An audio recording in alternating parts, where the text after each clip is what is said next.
Hi, I'm James Niggemeyer with today's Bass Edge Pro Quick Tip.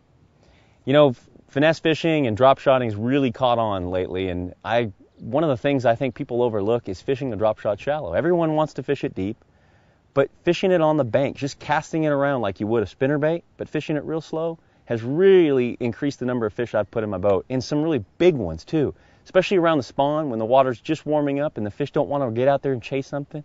Maybe you fish in an area that's really got a lot of pressure, a lot of fishing pressure around. Try that drop shot, fished shallow instead of deep, and I think it's going to work for you the way it has me.